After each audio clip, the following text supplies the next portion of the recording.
Hari ini dalam kalender gereja disebut Minggu Palma atau Minggu Kudus, Minggu Suci. Karena kita memperingati masuknya Tuhan Yesus ke kota Yerusalem sebagai Raja. Adalah waktu yang sangat dekat, hanya 5 hari, ya Tuhan Yesus akan disalibkan dan menggenapkan rencana keselamatan Allah bagi kita umat manusia.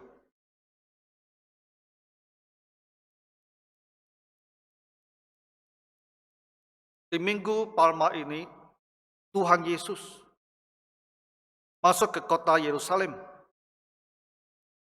secara terbuka menyatakan bahwa dirinya itu adalah Sang Mesias atau Sang Juru Selamat.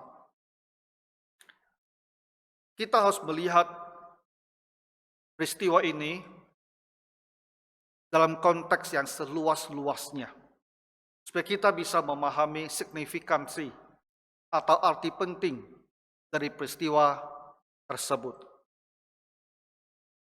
Semuanya itu berkaitan dengan umat manusia.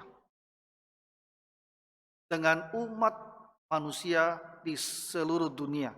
Untuk semua orang yang pernah dilahirkan dan hidup. Satu peristiwa yang amat besar efeknya atau kepentingannya.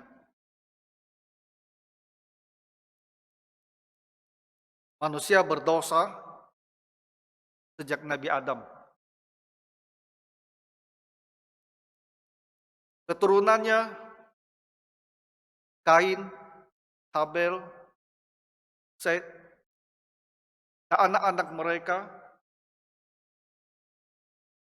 perlahan-lahan mereka juga melupakan Tuhan.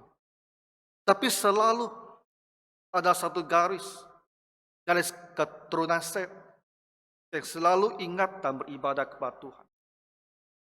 Tapi dunia berdosa. Ya, dan ditunjukkan dengan pemberontakan mereka di Menara Babel. Leluhur kita umat manusia itu tidak mencintai Tuhan.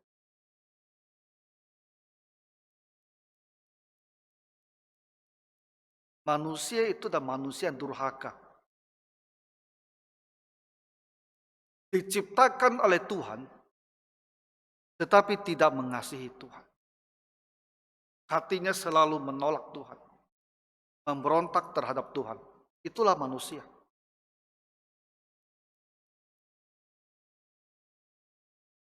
Menara Babel adalah bukti di masa purbakala tentang penolakan manusia terhadap Tuhan. Kita berpikir kita manusia bisa melindungi diri dari hukuman Tuhan. Tapi kita hanyalah manusia, debu dan tanah. Berapa puluh tahun kita hidup, kita akan kembali jadi debu dan tanah. Kita tak akan bisa melawan Tuhan. Hanya dengan firman-Nya, hanya dengan perkataannya, Tuhan Allah yang adalah roh, menciptakan segala sesuatu hanya dengan perkataan, dalam kuasa dan hikmat yang tak terhingga. Tapi kebodohan kita umat manusia berpikir ya kita bisa menolak Tuhan, bahkan melawannya. Itu kebodohan. Maka setelah Menara Babel tersebarlah umat manusia ke segala tempat. Sesuai dengan rencana Tuhan. Sebelum bumi dan langit diciptakan. Sebelum manusia diciptakan. Tuhan akan fokus memilih satu bangsa. Dan semenjak itu dia akan berinteraksi dengan satu bangsa. Membangkitkan nabi-nabinya melalui satu bangsa itu. Memberitakan rencana keselamatannya melalui bangsa itu. Itu ada cara kerja Tuhan, rencana Tuhan. Nah, kita tahu dia memanggil Abraham menjadi umatnya. Nah, dari Abraham inilah melalui nabi-nabinya dijanjikan bahwa Tuhan akan mengirim seorang raja Mesias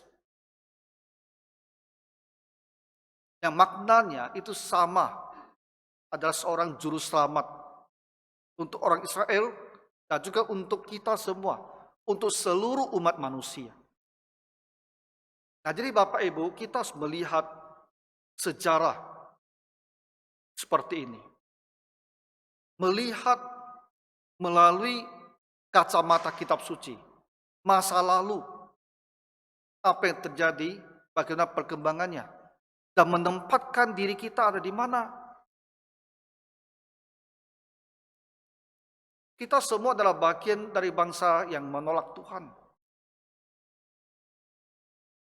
Janji Tuhan melalui bangsa Israel adalah dia akan mengutus orang Raja Mesias, seorang juru selamat untuk orang Israel, untuk kita, untuk seluruh dunia. Abraham hidup di kisaran 2000 tahun sebelum Masehi. Nah, Tuhan Yesus datang ke dunia ini.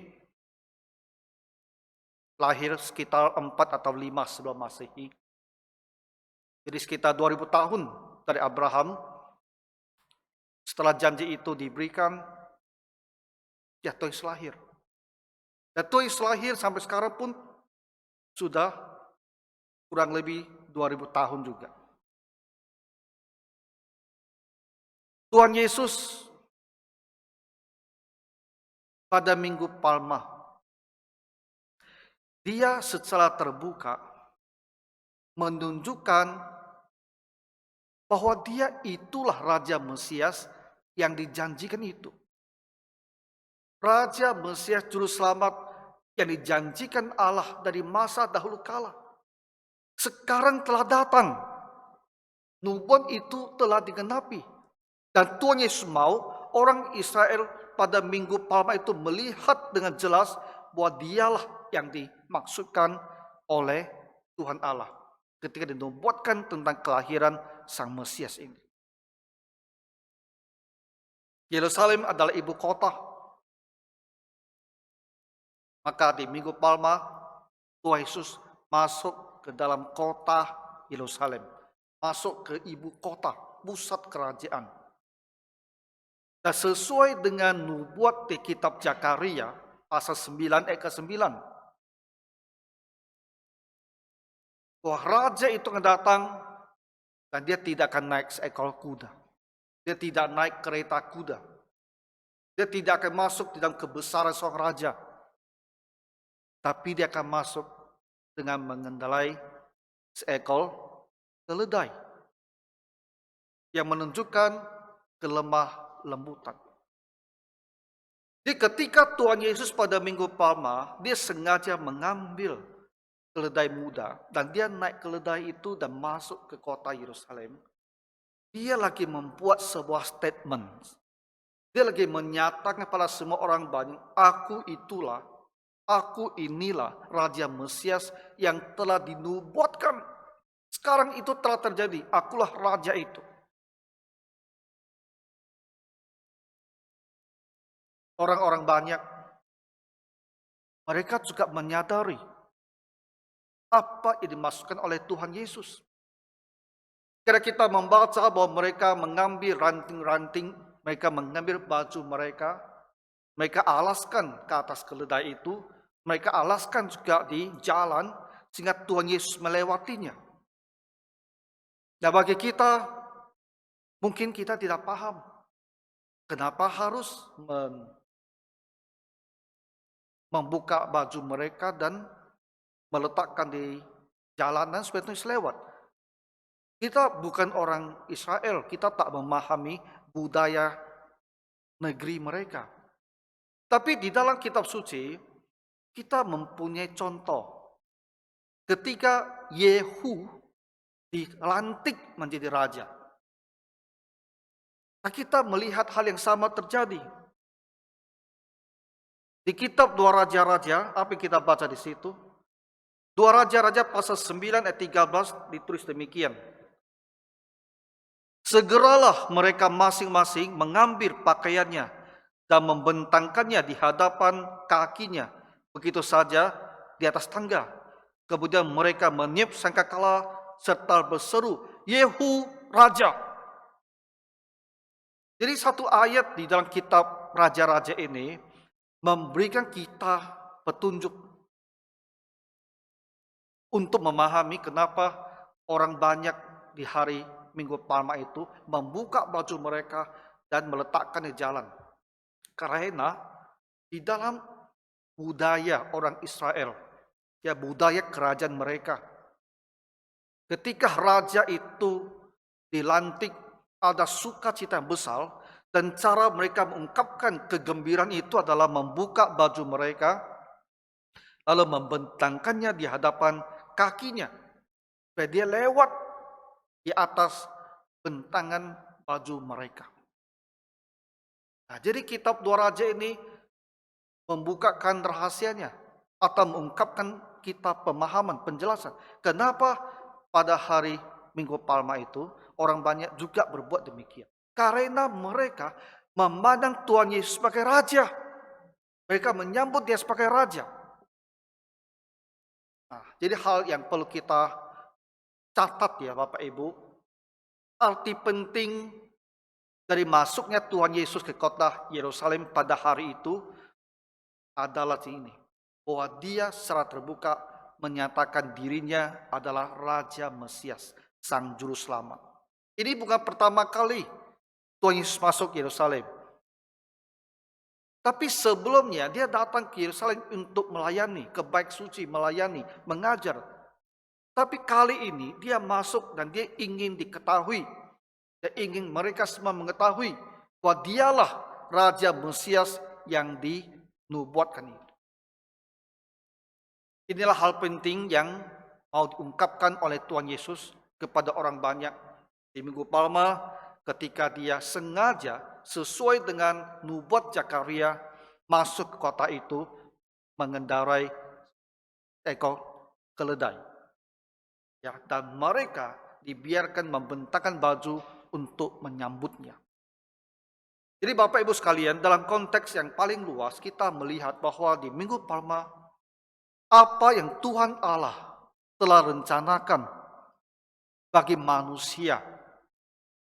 Rencana dari awal akan memberikan kepada kita seorang juru selamat itu dinyatakan di Minggu Palma. Tuhan Yesus, Sang Raja Mesias itu benar-benar telah datang. Dan dia mengakui bahwa dirinya adalah Raja Mesias itu.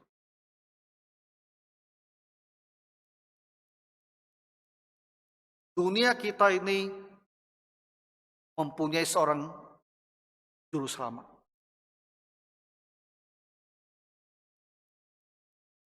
Dan juru selamat inilah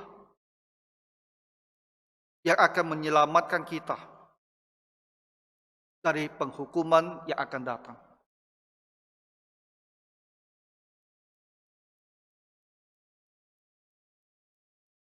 Manusia di dunia ini akan terus melawan Tuhan.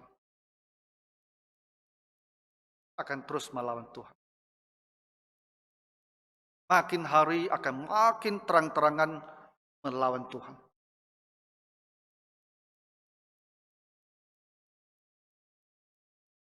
Tadi malam saya dapat satu kabar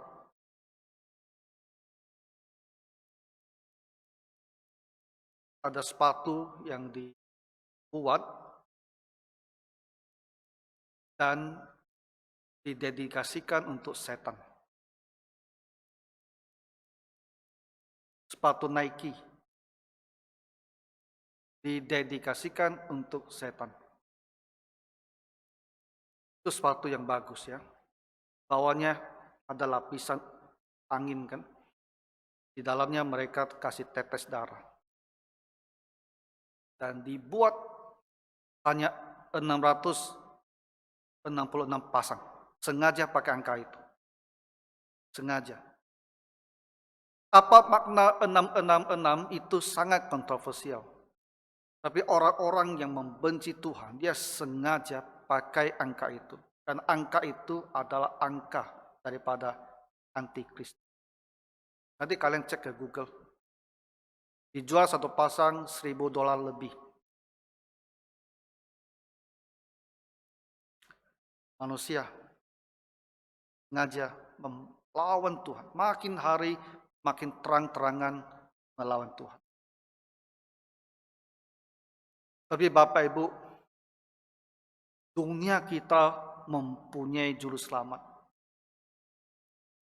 Siapapun juga yang mau kembali kepada Tuhan, mau bertobat, tidak mau berakhir dalam penghukuman yang akan datang, kita bisa datang ke juru selamat ini dan diselamatkan. Hari-hari akan datang akan semakin buruk. Karena yang membenci Tuhan akan semakin menampakkan wajahnya. Dan kita tidak mau bersama dengan mereka. Kita tidak mau ada di kumpulan seperti mereka. Kita tidak mau di gerombolan mereka. Karena mereka akan berakhir dalam penghukuman Tuhan. Kita telah datang kepada Tuhan Yesus. Kita telah percaya. Maka kita harus bangun, harus sadar. Jangan lagi berpikir bahwa hari-hari kita itu baik-baik saja. Semuanya netral, semua tak ada masalah.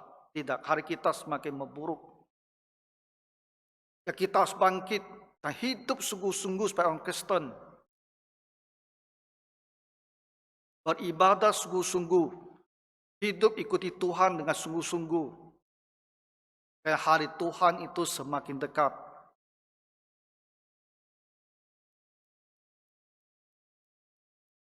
Selama masih siang, itu kata Tuhan Yesus, aku bekerja. Artinya, selama dunia ini masih belum begitu gelap, di mana orang Kristen tak bisa lagi bekerja, maka kita harus bekerja. Nah, waktu-waktu yang tersisa, beritakanlah Injil, bersaksi. Mudah-mudahan dengan banyak doa, ada juga yang akan bertobat dan bisa diselamatkan. Nah, itu kita harus memandang dan mengerti. Ya, itulah situasi yang sesungguhnya. Lalu satu hal lagi yang mau saya bicarakan dalam kisah ini, sifatnya lebih ke arah praktis untuk menjaga hati dan pikiran kita. Orang banyak ini dengan begitu gembira menyambut Tuhan Yesus sebagai Raja. Untuk apa? Karena mereka berharap dia akan menjadi pemimpin pemberontakan terhadap Romawi.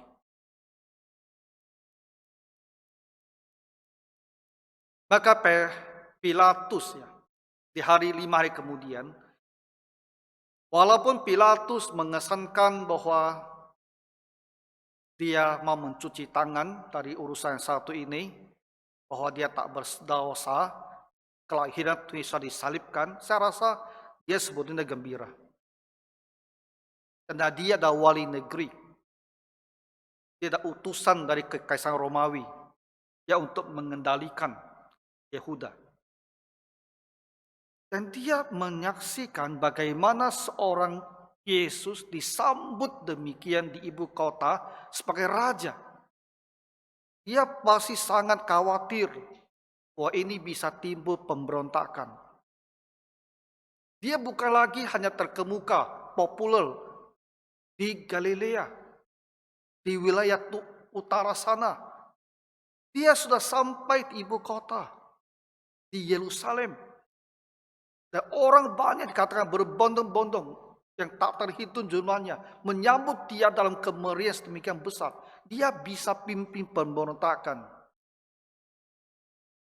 Dan bagaimana Pilatus akan bisa mengendalikan situasi demikian.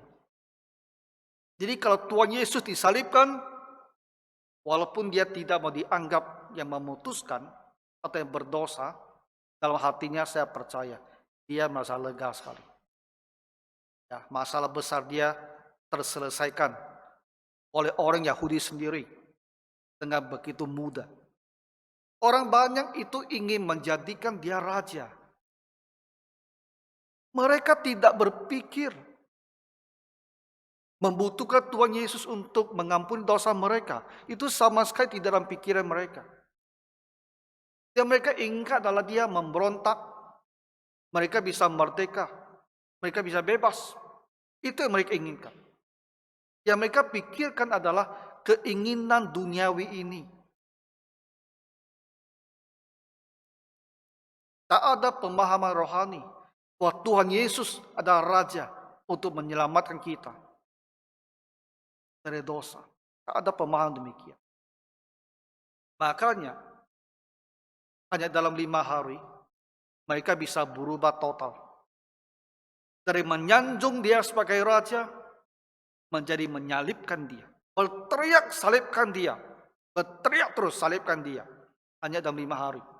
Perubahan yang demikian drastis. Inilah sebuah catatan untuk semua orang, untuk semua gereja. Orang bisa begitu banyak mau datang ke gereja. Tetapi kalau dia datang hanya mau mencari kemakmuran, hanya mau mencari kesembuhan, dia sama saja dengan orang banyak itu. Sama saja dengan orang banyak itu. Dia tidak datang untuk mencari pengampunan dosa. Tidak ada dia ingin bertobat, ingin hidup sebagai umat Tuhan. Itu tidak ada. Datang hanya ingin mendapat apa yang bisa saya peroleh dari Tuhan Yesus.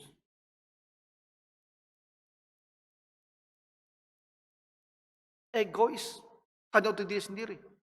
Itu bukan orang Kristen, Bapak Ibu saya katakan. Kalau kita tak datang dan ingin bertobat, mohon diampuni oleh Tuhan Yesus. Kita bukan orang Kristen sejati. Itulah kondisi gereja pada umumnya. Orang datang hanya ingin mendapatkan kekayaan. Supaya Tuhan berkati dia berlimpah-limpah. Supaya Tuhan sembuhkan dia dari segala penyakitnya.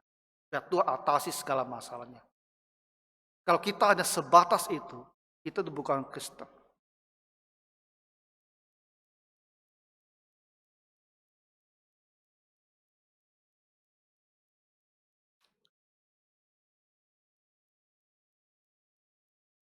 Jadi kita semua harus mencari Tuhan dengan sungguh-sungguh. Untuk pengampunan dosa kita. Supaya kita ini diterima oleh Tuhan. Supaya kita tidak ada keraguan, tidak ada kegentaran pada saat kita akan meninggal. Karena kita tahu, kita telah berdamai dengan Tuhan. Untuk apa kita minta disembuhkan dari penyakit? Menjadi orang kaya, tapi tidak mengenal Tuhan. Di saat kematian, semuanya tidak bisa kita bawa. Yang ada hanyalah kegentaran akan maut. Karena takut sekali. Karena kita tidak mengenal pengampunan dosa. Gereja harus berbicara yang benar. Gereja harus berbicara yang benar. Kalau gereja tidak lagi mau berbicara yang benar, di dunia ini tak ada lagi yang berbicara yang benar. Kalau gereja juga membicarakan kebohongan, hanya untuk menarik banyak-banyak orang masuk ke gereja, hanya untuk mengumpulkan persembahan sebanyak-banyaknya untuk memperkaya hamba Tuhan yang busuk itu. Apa yang mau terjadi dengan manusia ini? Gereja harus berbicara kebenaran. Dan biar orang yang ingin bertobat, yang ingin diampuni, yang datang ke gereja, yang tidak mau, yang hanya mau jadi kaya, biar dia cari kekayaan di dunia ini saja, tak usah datang ke gereja. Bacalah firman Tuhan, supaya kita itu mengerti kebenaran.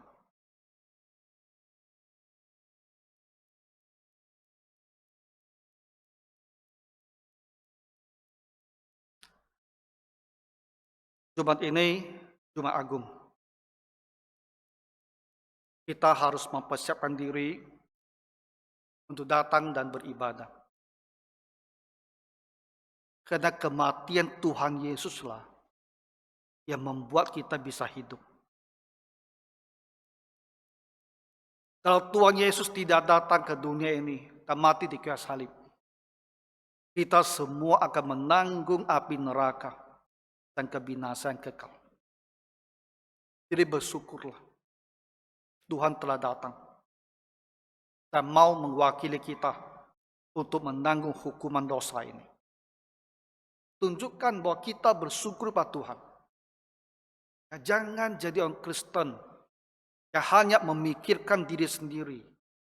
Yang lainnya urusan Tuhan, bukan urusan saya. Jangan jadi orang Kristen seperti itu. Jadi orang Kristen yang bersyukur dan hidup dengan benar.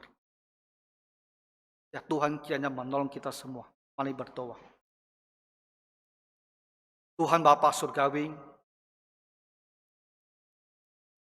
berilah kami Roh Kudus-Mu dan firman-Mu, agar mata hati kami bisa terbuka dan melihat kebenaran dengan baik.